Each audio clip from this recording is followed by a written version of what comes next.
So now that I paid off these 2 credit cards, what am I gonna do?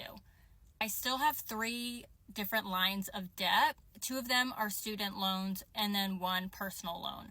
I can't wait for y'all to eat me up in the comments about taking out a personal loan to pay off my credit card. But to me, it just made sense because why am I paying 19.74% on a credit card when I can just pay 6.74 on a personal loan? So I'm paying the exact amount that I was, but the amount of interest. Hello guys, welcome back to Inside Republic. On today's video, we'll be talking about people paying off their debt. Well, many people are on track to paying off some of their debt while completely clearing others, making real progress towards financial freedom. Kindly like and share this video, subscribe and follow for more videos like this. And to show us some extra love, we'll truly appreciate it if you can send us some super thanks. Now let's watch the following video clips. That I'm saving on, it just made sense. But since I paid off my credit cards, what I'm going to do is snowball that payment into that personal loan.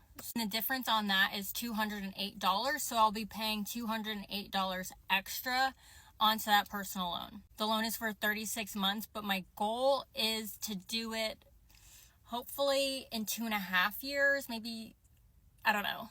I have $70,000 worth of debt, but I can proudly say that I have never touched any sort of Afterpay service.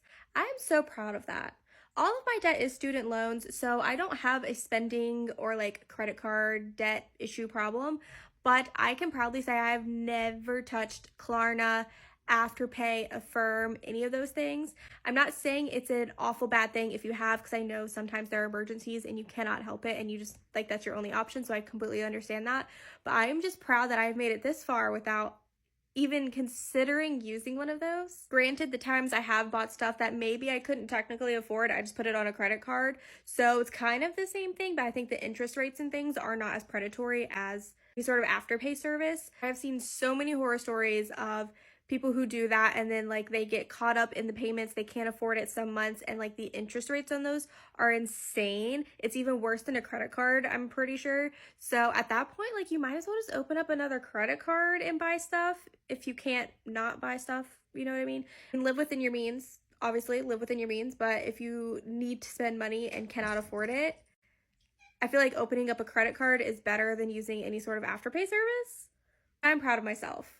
I am proud of myself, and I will never touch one of those. Earlier this week, I hit a very big milestone in my debt payoff journey. I paid off 1 of the 3 personal loans that I have, paid off all of the credit cards I had a balance on, and then that first personal loan to me with 2 banks that I owe debt to. I'm doing the debt avalanche method. I'm going to be moving on to the next personal loan that I have with the highest interest rate, and that one has an interest rate of 11.14%. So that $368.61 will go on top of what my current monthly payment is for that second personal loan, and that's $314.94. And I currently owe $3,327.09 on that one. So combining those 2 payments, I'll be paying off $683.55 a month. Instead of just going along with the minimum monthly payment and paying it off in 12 months, I'm going to be able to pay it off in 6 months. First personal loan paid off. I am now at $19,457.63 in credit card debt, but that's not factoring in my April payments for the remaining 2 personal loans. So by the end of next week, I will have under $19,000 in credit card debt. The debt update. Take care. Bye. How would you feel if you woke up at the age of 21 years old and found out that you were in $200,000 worth of debt? That's exactly what happened to me. Hi, my name is Chelsea, and I am currently in $90,000 worth of debt. Now, waking up and finding out that you're in $200,000 worth of debt literally sounds crazy. Let me explain. Long story short, my mom forced me to go to a 4-year college and get my degree, which, yes, that's awesome. That's great. But I went to a private school in Boston, which I didn't know, but my mother just took out all the student loans in my name when she told me that she was going to pay for me to go to school. After I graduated, I moved to Texas all by myself, and that is when I found out I was in $200,000 worth of debt. I've currently been paying off my student loans for 12 years, but I have to say going to college has been my number 1 regret. I feel like I've been put behind the 8 ball my entire life. I've literally not known what it's like to be in debt. I understand that my mom did this to try and provide a better life than what she had, but all it really did was hinder me. I'm 33 23 years old, and I hate how I feel like I'm so far behind everyone because I'm paying a mortgage, a loan, and student debt. I want to use TikTok to help me pay down my $90,000 worth of debt because at this point, getting a second job is just not realistic. And I have a good job, but paying my student loans every month is just honestly killing me at this point. I'm trying to get to 10,000 followers. That way I can start using the creator reward program and just see where this goes. Exposing how much debt I'm in.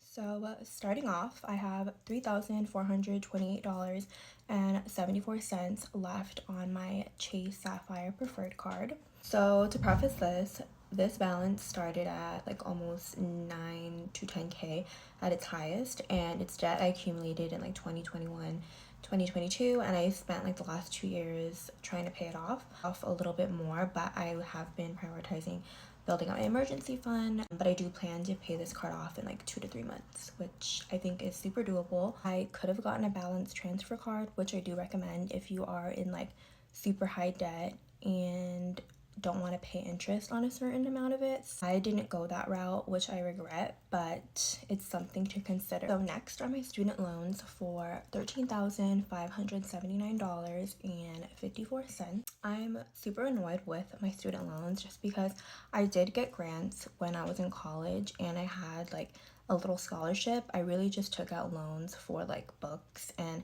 things I thought I needed. Plus I just had like loans available for me, so I will be honest, I was reckless with taking that amount out, but we live and we learn. That is a loan I'm going to attack next after my credit card. My last debt would be my car, which is $17,540. So I recently bought a used RAV4 last May. With my car, I do share it with my fiance, so it's both of our cars, but I'm the one that primarily drives it since he drives his paid off Honda. Our RAV4 is like kind of like our family car, so he pays 60% of it and I pay 40%. So the total of all of my debts combined are $34,548.28. That is a super big number. My super like outrageous goal is to pay all my debt off before I'm 30. So I have like a little bit over 2 years, and it would be amazing if I pay it all off by the time I'm 30. If not, I'm not really going to sweat it too much. But after taking out a personal loan to fund and close a high interest credit card, many are seeing their credit scores take a hit, but that hasn't stopped their momentum. And with a renewed sense of discipline, a solid budget planner in hand, and a clear strategy in place, they are making serious strides. By them prioritizing the debts with the highest interest rates first and setting realistic, motivating goals, they've already paid off 110K worth of their 200K student loan, and that's very impressive. It's not about being debt-free overnight, it's about staying focused, tracking progress, and building a future one smart payment at a time. That's it for today. Until next time, take care.